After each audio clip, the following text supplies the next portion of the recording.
வணக்கம் அன்பு நெஞ்சங்களுக்கு வணக்கம். நல்லவர் லட்சியம் வெல்வது நிச்சயம். இன்னைக்கு என்ன விஷயத்தை பற்றி பார்க்க போகிறோம்னா, லயோலா கல்லூரியோட முன்னாள் மாணவர்களால் ஆரம்பிக்கப்பட்ட ஐபிடிஎஸ் நிறுவனம் கோயம்புத்தூரில் ஒரு சர்வே எடுக்கிறாங்க. அந்த சர்வேயோட அவங்க கருத்து கணிப்பில் என்ன முடிவை கொடுக்குறாங்க அப்படின்னா, பிஜேபி அண்ணாமலையோட வெற்றி உறுதி செய்கிறாங்க. நிரட் பார்த்தீங்கன்னா 1 லட்சம் வாக்குகள் வித்தியாசத்தில் அண்ணாமலை ஜெயிக்கிறாரு அப்படிங்கிற ஒரு சர்வே எடுத்து ஒரு முடிவுக்கு வராங்க. அதை வெளியிடலாம் அப்படிங்கிற போது போலீஸ் துறை அதைய வெளியிடக்கூடாது நீங்கள் அப்படின்னு ஏகப்பட்ட அச்சுறுத்தலும் மிரட்டலும் கொடுக்குறாங்க, வெளியிடாமல் தடுக்கிறாங்க. ஆனால் அவர் என்ன பண்ணுறாரு அப்படின்னா, அந்த நிறுவனர் திருநாவுக்கரசு டைரெக்டாக பப்ளிக்காக செய்தி நிறுவனங்களை கூப்பிட்டு அந்த விஷயத்தை வெளியிடுறார். உண்மையாலுமே இது அவரோட ஆதங்கம்.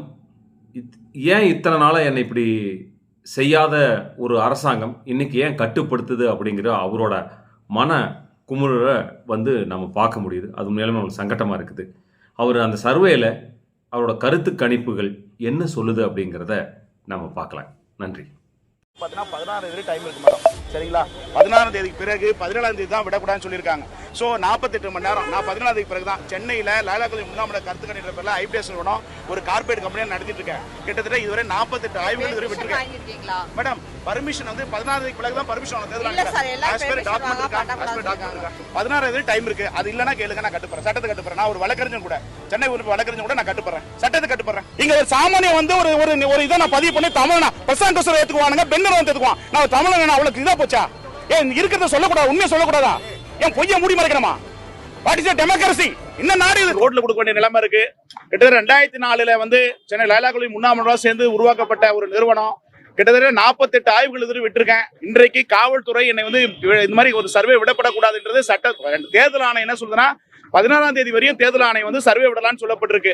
அப்படிப்பட்ட சூழ்நிலை தமிழகத்துல இன்றைக்கு கோயம்புத்தூர் தமிழகத்தில் இருக்கிற அனைத்து தலைவரும், தேசிய இருக்கிற தலைவர் அனைத்தும் உற்று நோக்க பார்க்க தேர்தல். அப்படி இருக்கிற போது இந்திய அரசியல் ஜனநாயக என்ற ஐபிஎஸ் நிறுவனம் சார்பில் இந்த தேர்தலில் நாங்கள் பதிவு செய்ய நோக்கத்திற்காக இந்த கிட்டத்தட்ட 10 நாட்களாக ஆய்வுகள் மேற்கொள்ளப்பட்டு அதனுடைய முடிவை வெளியிடுறோம்.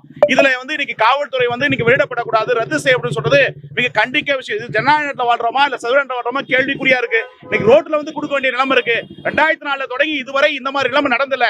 இது சர்வதேசத்தினுடைய ஆட்சியை தான் நான் பார்க்கப்படுறேன்.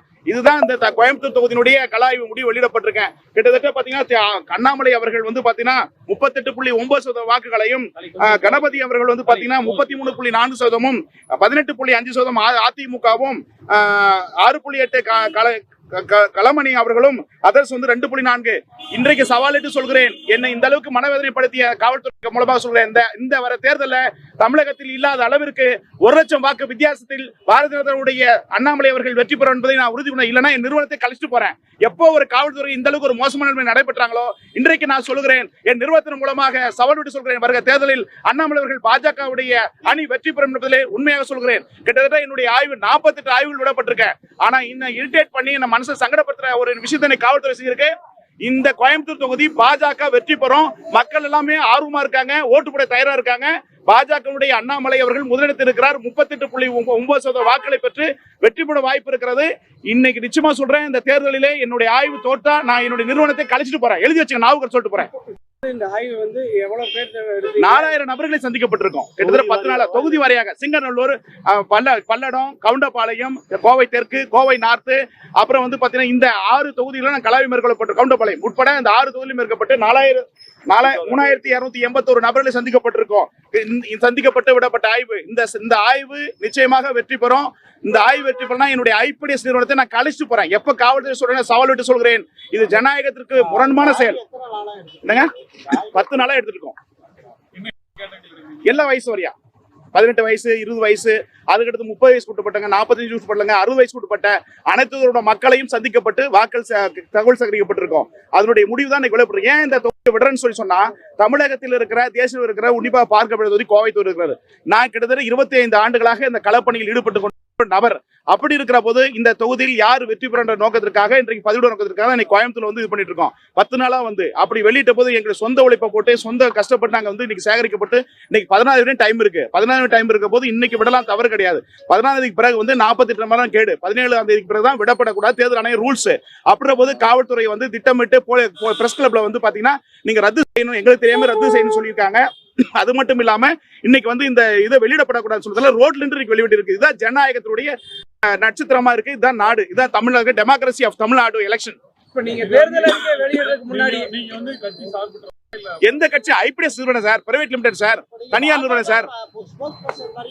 இல்ல வேதனை அளிக்க நான் காவல்துறை சார். ஒரு விஷயம்னா ஒரு மனிதன் உணர்ச்சி தோணக்கூடாது. காவல்துறை அதிகாரி வந்து கிட்டத்தட்ட 48 ஆய்வு விட்டுருக்கேன். இதுவரை எனக்கு தமிழ்நாட்டுல இந்த மாதிரி நடந்தது இல்ல. இல்ல வருத்தமாண்ணா அண்ணே, வருத்தமாண்ணா இல்ல அண்ணே ரோட்ல வந்து நிக்க அண்ணே ரோட்ல வந்து நிக்க கூடாதுன்னு சொல்லக்கூடாது அண்ணே. அண்ணே பிரஸ் கிளப் நான் காசு கட்டிருக்கேன், என் சொந்த காசு கட்டிருக்கேன். பிரஸ் கிளப்ல புக் பண்ணிருக்கேன். 2016 டேட் இருக்கேன். நான் 17 பிறகு 48 மணி நேரம் அவகாசம் இருக்கு. அதுக்கு விடக்கூடாதுண்ணே. இன்னைக்கு விடுறப்ப ரோட்ல இருந்து கொடுக்குற வேதனை வழி எனக்கு உணர்ச்சி இருக்குல்ல, எனக்கு கோபமா வராதா? என் சுயமரியாதை டச் பண்ற விஷயமா இல்லையா? அப்புறம் அந்த வேதனை வந்து உங்ககிட்ட பகிர்ந்து விடுறேன்.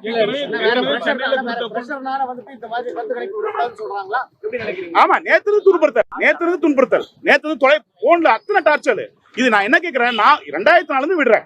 சோ இன்னைக்கு விடுறப்ப மட்டும் ஏன் அப்படி பாக்குறீங்க? எனக்கு அதான் புரிய மாட்டேங்குது. நான் வந்து இருக்கிற ஃபேக்டர் சொல்லிருக்கேன். 2004 திமுக வெற்றி பெற வெற்றி பெறாம போச்சா? உட சட்டமன்றத்தில் திமுக வெற்றி பெறாம போச்சா? உட எம்பி எலெக்ஷன் திமுக வெற்றி பெறாம போச்சா?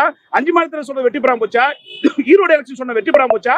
அத்தனை ஆய்வு நான் நம்பர் 1 இருக்க போது இதெல்லாம் நம்பர் 1 இருக்குன்னு வெளியிடறதுக்கு என்ன தப்பு இருக்கு? இங்க மட்டும் என்ன அரசியல் இருக்கு? இதுவரை 24 வருஷம் இல்லாத புதுமையா இருக்கு எனக்கு. ரோட்ல நிக்க வேண்டிய ஒரு சர்வேவை ரோட்ல கொடுக்க வேண்டிய நிலைமை உருவாயிருக்குன்னா இது ஜனநாயக நாட்டை வாழ்றோம். இப்ப நீங்க வந்து வேதனையா இருக்கிறேன். சோ இருந்தாலும் இந்த ஆய்வு கிட்டத்தட்ட 10 நாட்களாக 6 சட்டமன்ற தொகுதிகளில் இன்றைக்கு முறையாக வயது வரையாக ஆண்கள், பெண்கள், தொழிலாளர்கள், விவசாயிகள் மற்றும் ஏனைய நபர்களை அனைவரும் சந்திக்கப்பட்டு எடுக்கப்பட்ட தரவுகளை இன்றைக்கு ஊடகத்தின் வாயிலாக விடப்பட்டிருக்கிறோம். இப்ப நீங்க கட்சி சார்பற்றதுன்னு சொல்றீங்க, ஆனா உங்களோட அந்த பிரஸ் மீட் வந்து பாஜகவினர் தான் அதிகமா பதிவு. இல்ல அப்படி கிடையாதுங்க. நாங்க எல்லா குரூப்லயும் போறோம். எங்கிட்ட குரூப் ரிப்போர்ட் சொல்ல 1000 பேர் இருக்காங்க. எல்லா நண்பர்களும் கூட என் குரூப் இருப்பீங்க. அது எல்லா குரூப்பையும் போட பாஜக திமுக சொன்னா திமுக சொம் பண்ணுவான், அதிமுக சொன்னா அதிமுக சொம் பண்ணுவான், பாஜக ஜெயிக்குன்னு சொன்னா பாஜக சொம் பண்ணுவான். அதாவது இந்த ஜனநாயகத்துல யார் ஒருவரும் நேர்மையான கருத்துக்களை பதிவிட்டா உடனே யாரோ சரம்னு சொல்லுவாங்க. இது கிட்டத்தட்ட சார் நான் அப்படி சொல்ல போன ஈரோடு எலெக்ஷன் திமுக ஜெயிக்குன்னு சொன்னேன். அதே மாதிரி எம்பி எலெக்ஷன் திமுக ஜெயிக்குன்னு சொன்னேன். சட்டமன்ற திமுக ஜெயிக்குன்னு சொன்னேன். இன்னைக்கு இந்த தொகுதி சொன்னா மட்டும் சார் ஏன் சார் இவ்வளவு அரசியல்? எனக்கு அதான் புரிய மாட்டேங்குது. இந்த 10 நாளுக்குள்ளதான் இந்தியாவுடைய அரசியல் மாற்றமே தலைவரா மாறி இருக்கு. காங்கிரஸ் தேர்தல் அறிக்கை ஒரு பெரிய கவர்ச்சிகரமா பேசப்படுது. கோவையில அதுக்கப்புறம் தான் வந்து